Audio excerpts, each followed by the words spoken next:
कहानी की शुरुआत एक बेहद दर्दनाक दृश्य से होती है। हम देखते हैं कि एक विशालकाय और डरावना आदमी, जिसका नाम फिट्जगेराल्ड है, वो जोहान नाम के एक अधमरे आदमी को बेदर्दी से घसीटते हुए एक उथले गड्ढे की ओर ले जा रहा है। तभी वो खतरनाक आदमी जोहान को उस गड्ढे में पटक देता है। वो उसे जिंदा ही दफनाने की तैयारी करने लगता है।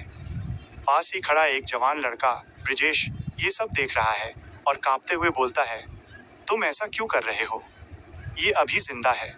फिट्जगेराल्ड ठंडे लहजे में जवाब देता है, ये आज नहीं तो कल मर ही जाएगा।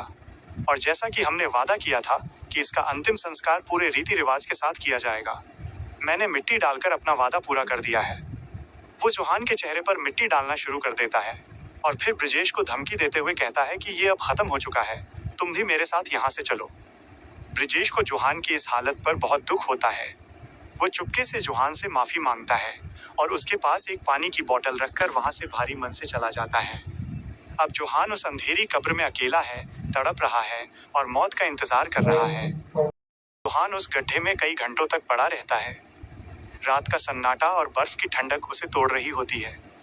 तभी उसके मन में एक ख्याल आता है कि यहाँ पड़े पड़े वैसे ही मरना है, तो क्यों न बचने की एक आखिरी कोशिश की जाए। जोहान अपने शरीर की आखिरी ताकत बटोरता है। वो अपने उन हाथों और पैरों को हिलाने की कोशिश करता है जो लगभग जम चुके थे। असहनीय दर्द और खून से लथपथ होने के बावजूद वो धीरे धीरे मिट्टी को हटाता है और रेंगते हुए उस कब्र से बाहर निकलता है। बाहर निकलते ही उसकी नजर अपने मरे हुए बेटे पर पड़ती है। वो लाश को देखकर बुरी तरह टूट जाता है। उसका बेटा, जो उसकी दुनिया था, अब बेजान पड़ा था। जोहान का दुख अब गुस्से में बदल जाता है, उस इंसान के प्रति जिसने उसके बेटे को मारा। वो पूरी रात अपने बेटे की लाश पर सिर रखकर रोता रहता है और वहीं सो जाता है। 3. फिट्जगेराल्ड का झूठ और ब्रिजेश का विद्रोह। अगली सुबह दूसरी तरफ फिट्जगेराल्ड और ब्रिजेश को दिखाया जाता है। फिट्जगेराल्ड अचानक ब्रिजेश को जगाता है और कहता है, जल्दी उठो, हमें यहाँ से निकलना होगा वरना हम मारे जाएंगे। आदिवासी कबीले के 12 लोग हमारे पीछे आ रहे हैं। ये सुनकर ब्रिजेश चौंक जाता है। वो कहता है, अभी कल तक तो तुम बोल रहे थे कि हमारे पीछे 20 लोग लगे हैं, अब 12 कैसे हो गए? ब्रिजेश को तुरंत समझ आ जाता है कि फिट्जगेराल्ड ने उसे सिर्फ जोहान को वहीं छोड़ने के लिए झूठ बोला था और उसे धोखा दिया है। गुस्से में ब्रिजेश फिट्जगेराल्ड पर अपनी गन तान देता है। तब फिट्जगेराल्ड उसे फुसलाते हुए चालाकी से कहता है, तुम्हें तो मेरा शुक्रिया अदा करना चाहिए, मैंने तुम्हारी जान बचाई है। तुम्हें डराना जरूरी था, क्योंकि हम एक अधमरे इंसान जोहान के साथ अपनी जान जोखिम में नहीं डाल सकते थे। वो तो वैसे भी मरने वाला था। अगर तुम्हें जिंदा रहना है तो वैसा ही करो जैसा मैं कहता हूँ, वरना तुम वापस अकेले जोहान के पास जा सकते हो। डर के मारे ब्रिजेश फिर से उसकी बात मान लेता है और आगे बढ़ जाता है। 4. भूख, प्यास और गले का वो डरावना जख्म। इधर जोहान अभी भी अपने बेटे के पास है। उसे बहुत तेज भूख लगती है। वो रेंगता हुआ एक ऐसी जगह जाता है जहाँ मरे हुए जानवरों की सूखी हड्डियां और सड़ा हुआ मांस पड़ा होता है। वो अपनी भूख मिटाने के लिए एक हड्डी को तोड़ता है और उसके अंदर के सूखे मांस को खाने लगता है। प्यास लगने पर वह रेंगते हुए पहाड़ी के छोर तक जाता है जहाँ नीचे एक नदी दिख रही होती है।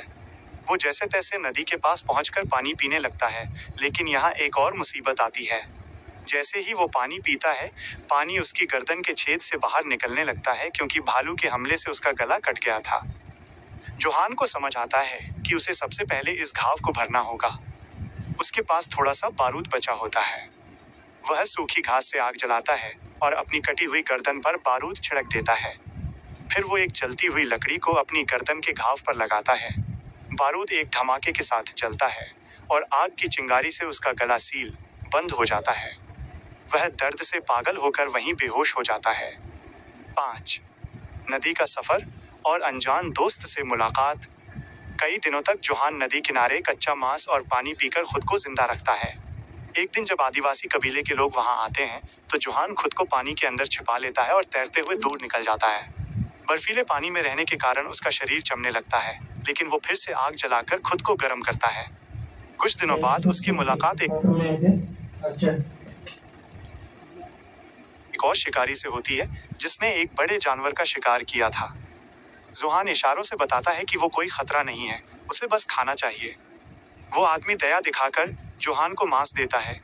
वो आदमी जोहान को बताता है कि कैसे फ्रेंच शिकारियों ने उसके पूरे परिवार को मार दिया था, लेकिन वो बदला नहीं चाहता क्योंकि बदला लेना ऊपर वाले का काम है। वो जोहान को अपने घोड़े पर बिठाकर आगे का सफर तय करता है। 6. नई त्रासदी और घोड़े के पेट के अंदर की वो रात। अगली सुबह जोहान देखता है कि उसके उस दयालु दोस्त को किसी ने फांसी लगाकर मार दिया है। पास ही कुछ शिकारी एक आदिवासी लड़की कबीले के सरदार की बेटी के साथ गलत कर रहे होते हैं। जोहान अपनी जान पर खेलकर उस लड़की को बचाता है और शिकारियों के घोड़े लेकर भाग निकलता है। पीछे से आदिवासी कबीला जोहान का पीछा करने लगता है। भागते भागते सामने एक गहरी खाई आती है। जोहान के पास कोई रास्ता नहीं होता और वह घोड़े समेत खाई में कूद जाता है। घोड़ा मर जाता है, लेकिन जोहान पेड़ों से टकराते हुए बर्फ की मोटी परत पर गिरता है और बच जाता है। तभी एक भयानक बर्फीला तूफान आता है। कड़कड़ाती ठंड से बचने के लिए जोहान एक खौफनाक फैसला लेता है। वो मरे हुए घोड़े के पेट को काटता है, उसके अंगों को बाहर निकालता है और खुद घोड़े के शरीर के अंदर घुसकर सो जाता है। घोड़े के शरीर की गर्मी उसे उस बर्फीली रात में जमने से बचा लेती है। सुबह जब तूफान थमता है, जोहान बाहर निकलता है और एक बार फिर अपने प्रतिशोध के सफर पर निकल पड़ता है। अगला कदम।